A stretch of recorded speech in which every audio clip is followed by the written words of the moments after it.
I'm on drums. Ringo is so much more than just a drummer, after all.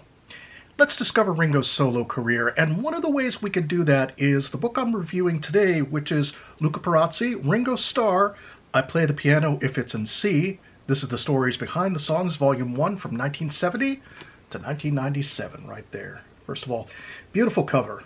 This looks like it's from the Goodnight Vienna era. That also would appear on Ringo Starr's Greatest Hits album that was released in 2007. This book is packed full of a lot of good information on sessions, on timing, on musicians, everything like that.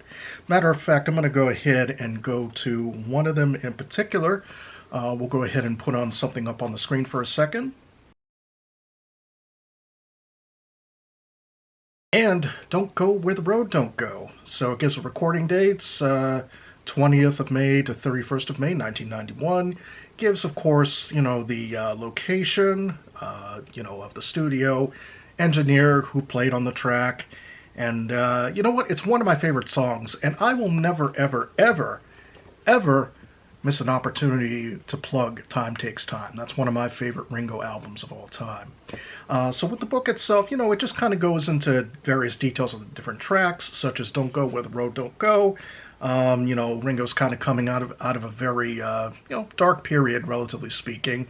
He had been in rehab and for probably about 3 years at this point, 2 or 3 years. And basically, track was released as a single in Germany, both in 45 and 12-inch formats. Ringo performed this one in concert for quite a while. The song does reference It Don't Come Easy in one of the lyrics, and that's kind of been a thing throughout Ringo's career. But really, I think you're doing a wonderful thing by getting this book right here. Luca's writing style, I really enjoy it. I think it flows very well. Obviously, it breaks up into not only albums, but kind of bonus tracks as well as unreleased material. There was a 1987 unreleased Ringo album because it was produced while, let's say a few years before rehab, Ringo was really having more than a few drinks during the sessions, the Chips Moman sessions of 1987, for those in the Beatles fandom, in the circle, as it were. Besides that, just a couple of rumblings and rumors with Ringo, since we're on topic. As far as I understand, he's going to be working with T-Bone Burnett again. I've at least heard it somewhere. I'm not sure if it's official. I don't think it's official yet. I think the joking around was it's going to be titled Look Up 2.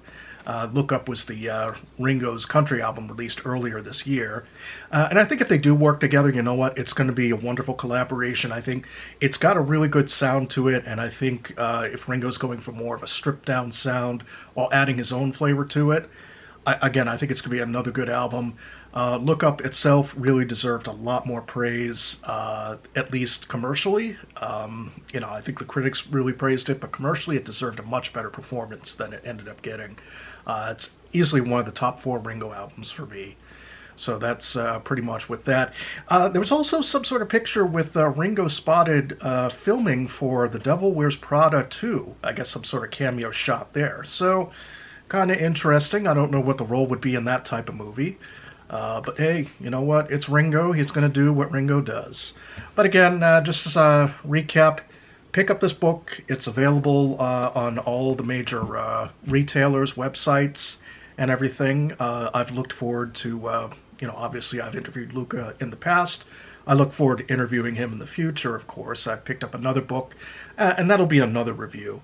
So it's kind of discovering Ringo's solo career, because again, a lot of people out there might think, oh, okay, well, he did the Beatles, maybe he had a couple albums in the 1970s, but no, he released quite a lot of material, throughout the time, at least from 1970 to 1981.